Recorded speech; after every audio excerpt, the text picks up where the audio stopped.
So of the things that you had to navigate, like sourcing from China, marketing, online sales, like all those things, which was the easiest for you and which turned out to be like, okay, there's some learning curve here. I had to really dig in to figure this out.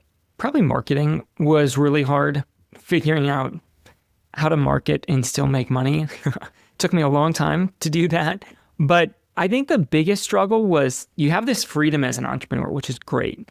But I thought I had a very high level of discipline, but once I had that much freedom, I didn't. It was like I would stay up all night working on things. There was no balance. There was no structure to my life. It seemed like I was working extra hard by working all the time, saying no to anything else, letting myself get unhealthy to work on this business, when really I was just forming a bunch of bad habits that I then needed to unwind, and they weren't helping me progress forward. It just seemed like I'm so excited. I need to be working ridiculous amounts, even if I am doing bad, like unproductive things. It was just work. Yeah, it's so interesting. And I think that's an entrepreneur's trap, at least a number of entrepreneurs I've talked with over the years, and others and felt guilty for falling into the same trap myself. It's like when you're passionate about something, it doesn't feel like work. So you can put in all these hours and then you feel like it's a rite of passage, or it's a badge of honor you have to wear. And then you find yourself, at least for me, like, wait a minute, the thing that I said I wanted, I'm not doing it. I'm not being congruent with what I believe. But I think it's a trap that so many folks do fall into. How did you break free of it? Learning to use my own planner the right way. I mean, my planner helps you like set goals and manage your time, but learning the skill sets of time blocking, I still set my day or plan my whole day out. I plan my week out in advance, but I then rewrite tonight I'll write out tomorrow's day in advance. I'll write it out and then I'll set alarms for everything. So we have this pointing at 2:00. I had an alarm that went off at 1:50 saying switch gears, focus on Dusty.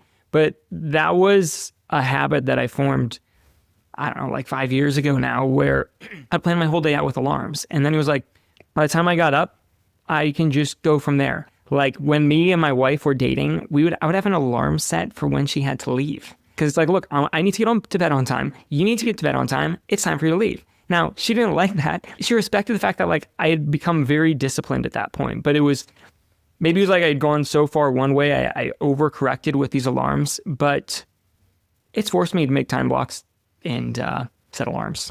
It's amazing how, like, if we don't do that, like I completely appreciate that that's what you needed to do and what you learned.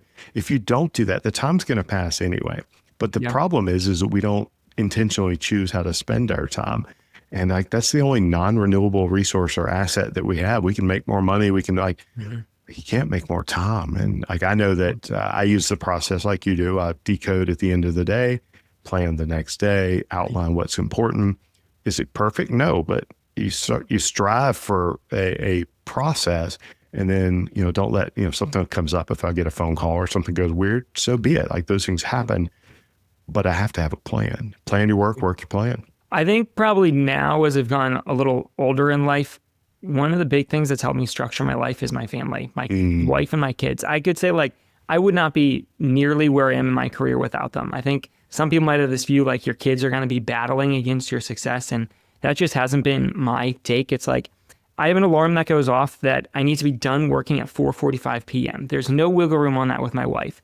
So because of that, I need to be extra productive with my time. I need to learn the ability to say no to things, right? People say like the level of your yes is determined by the level of your no. It's like, I need to be really good at saying no to things so that I can be highly productive with that. So by the time I'm going to go focus with my kids, it's like, I'm done for the day. And if I didn't have that, I probably would have fallen back to like, I'm going to work all the time and I'm not going to be cautious about, am I working on a high payoff activity right now? I'll just be working and I'd be stuck. And I mean, who knows what would have happened, but my kids and my wife have directly helped me become just a more whole person.